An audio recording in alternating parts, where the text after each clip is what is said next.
Good morning, welcome back to my another mini blog. সকাল সকাল ঘুম থেকে উঠেই দেখি ওয়েদারটা পুরো মেঘলা, আর বৃষ্টিও হচ্ছে ঝিরঝির করে। সকাল থেকে আর একটু রোদের দেখা পেলাম না, কি আর করব। দেখো, একটু বৃষ্টিতে ভিজবো বলে এরকমভাবে চুরি করে যেতে হচ্ছে। মা যদি জানতে পারে। তো যাই হোক, খুব একটা ভিজিনি। দেন দুপুরবেলা স্নান কমপ্লিট করে নিয়েছিলাম, আর বিকালবেলায় খেয়েছিলাম একটু কফি দিয়ে একটু বাইরে গেছিলাম।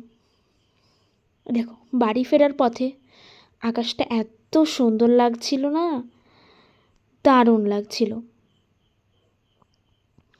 আর বাড়ি এসে প্রচণ্ড খিদে পেয়ে গেছিলো, তাই মা পায়েস করেছিল, পায়েস খেয়ে নিয়েছিলাম।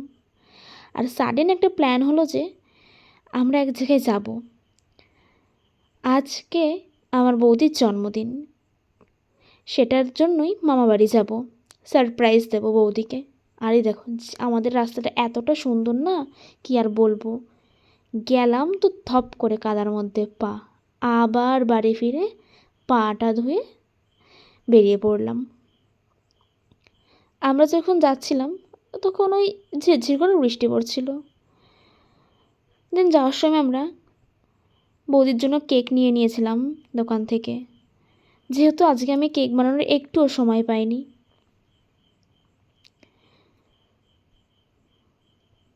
দেন কেক নিয়ে দেখো পৌঁছে গেছি। এরা তো পুরো অবাক হয়ে গেছে যে হঠাৎ। তো তারপরে এর দুষ্টুমি শুরু হয়ে গেছে।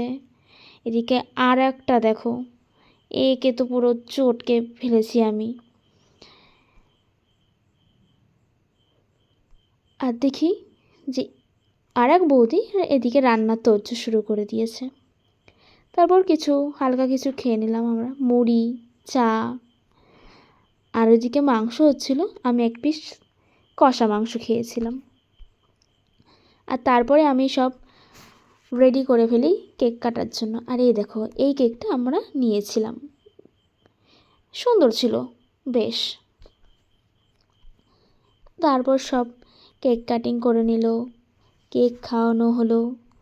আর মানে কি বলবো, এর মানে কত যে মাথায় দুষ্টুমি থাকে। কেক খাওয়াবে বলে মুখে ক্রিম দিয়ে দিল।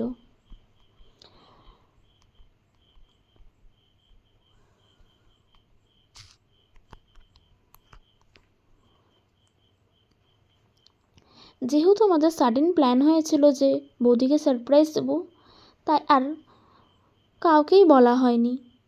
আমরা নিজেরাই চলে গেছিলাম, ছোট্ট একটা সেলিব্রেট করেছি।